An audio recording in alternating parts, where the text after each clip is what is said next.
see a cow. Now this particular cow has a real problem with one of her eyes, so much to the point where I actually have to take the eye out. So today's procedure is going to be a super bloody one. It's called an enucleation, and it may be one that not everyone can stomach.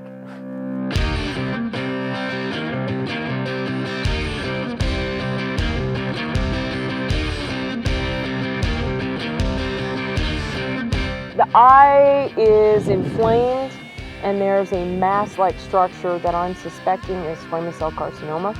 It's progressively gotten worse. We tried to treat it conservatively. We need to actually remove the entire eyeball, which is a surgical procedure called enucleation. Tranquilize and anesthetize our patient. I need to use a dart gun.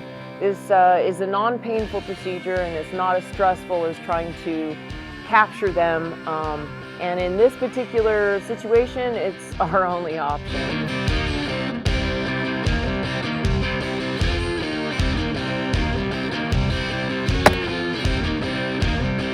Drugs are on board, watching my watch. I'm guessing she'll be down within 10 minutes. Gonna get all my stuff together and see where she lands. Cause see, it's beginning to evade in. Okay, watch out. She's gonna fall down. Just let her go down. There you go. That's perfect, girlfriend. Yeah, I just don't want her. No. I want her to stay sternal if possible. If she stays sternal, then it's better for her gut, her GI. Now that our girl is down, now I need to clean and sterilize the whole area, the surgical site, as best as possible. This is a dirty location. It's going to be somewhat of a dirty procedure, but we do the best that we can when we're in the field.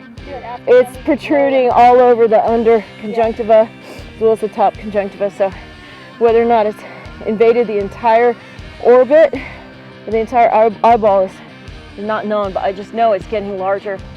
It's ugly. Yeah. I'm going to give her some pain meds. I want to give her some antibiotics. I'm going to be injecting lidocaine, which is a local anesthetic or numbing solution, all around the eyeball because I don't want her to feel anything. The anesthesia is very important, systemic as well as local. So this is local anesthesia, meaning it is done at the site.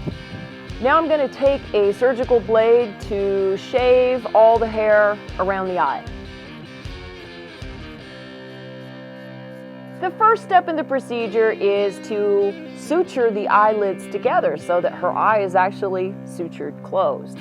The reason why I do that is to keep any of the structures from falling out, and it makes it easier for me to manipulate the eye when I'm trying to actually take it out of the eye socket.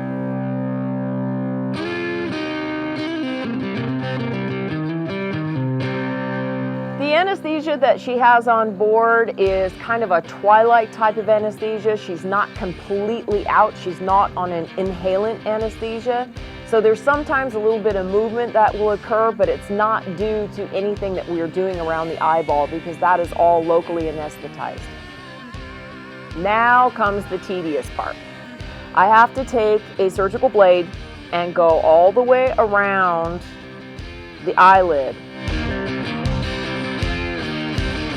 And then I have to go back behind, and I want to incorporate all the conjunctiva, all the tissue that's associated with the eye. And I want to go all the way back and keep close to the actual bone of the orbit itself in the skull. And I have to slowly dissect and pull out all of those structures. I don't want to pull and put too much traction on it, but I just gently want to go through and dissect it and cut each of those structures away. Every muscle, every tendon, every ligament that's holding that eyeball in place, that helps it to move, that gives it any sort of sensation, I have to cut and I have to dissect through.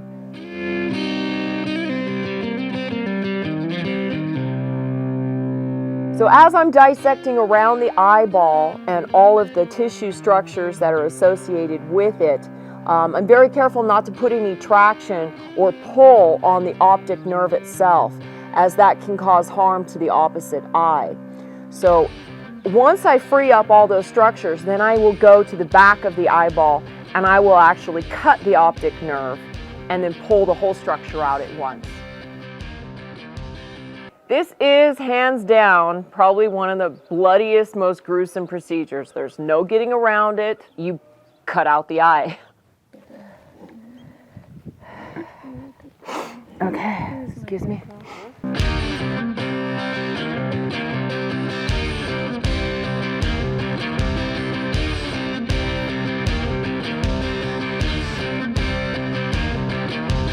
We got the eyeball out. Now we are going to flush it, pack it, flush it, pack it, and we're going to try to stop as much of the bleeding as possible before I start suturing it closed.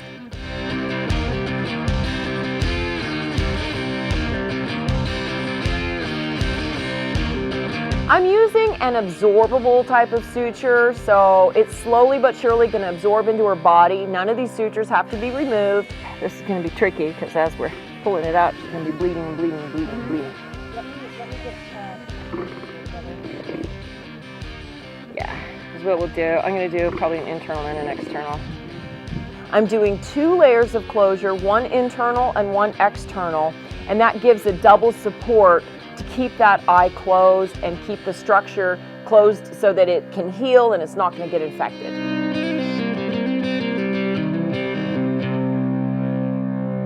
The goal with the inside sutures is basically to take the inner layers of the tissue that are left over and close those together. And then I will put the external sutures on the skin.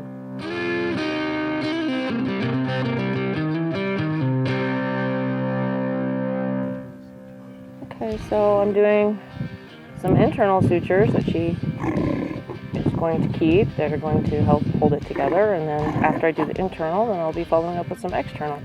It's double layer of protection, double the fun, double your pleasure.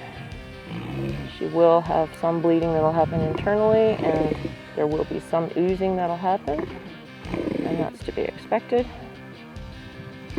But that should coagulate, and her body should absorb it, and then she should be fine. Now, even the external ones that I'm going to give her are going to be absorbable, so she can keep them.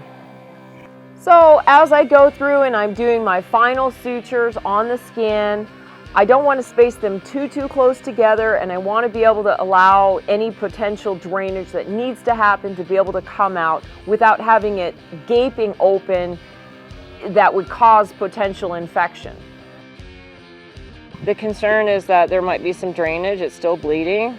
Okay, so yeah, it can drain out kind of between some of the sutures. And then also we're going to put a pressure wrap on it.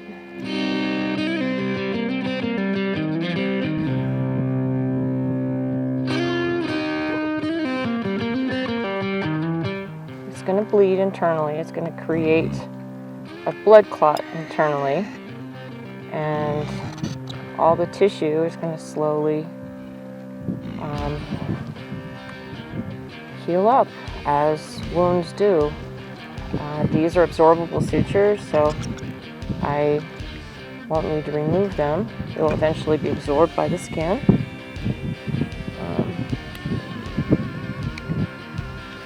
So the nice thing about this is there's not going to be any more pain. There's no follow-up care that's necessary. And then she can go on. She won't have the pain that she was having before. She was painful and continually bleeding from her eye. And so sometimes people will put in a prosthetic or a fake eye of some sort because they don't like the appearance of the sunken-in eyeball, which is what anything would look like if it had its eye removed and you didn't put a prosthetic in. But the problem with the prosthetic is the potential stop for their body to reject it, plus it costs some money, plus you have to find the exact right size of eyeball to put in there. Not all eyeballs are the same size. Now that we've finished with our procedure and we've finished cleaning up all around our surgical site, I'm going to apply a pressure wrap so that we can keep the area covered and have a little extra pressure on the surgical site to help with our hemostasis or bleeding.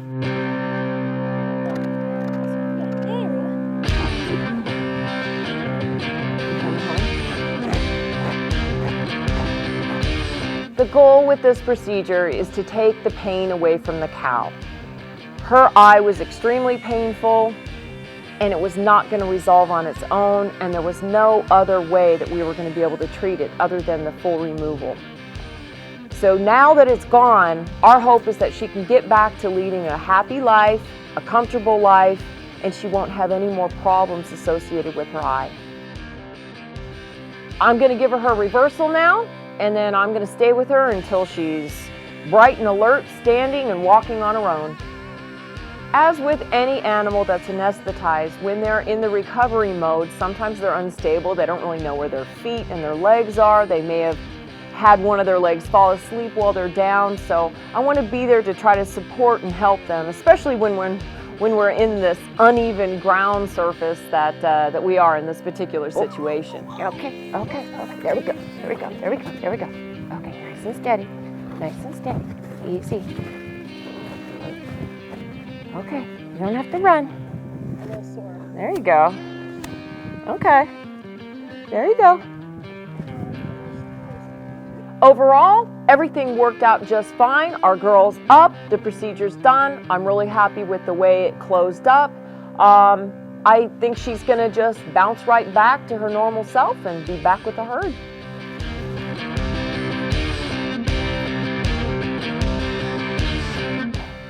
Well, I call that successful.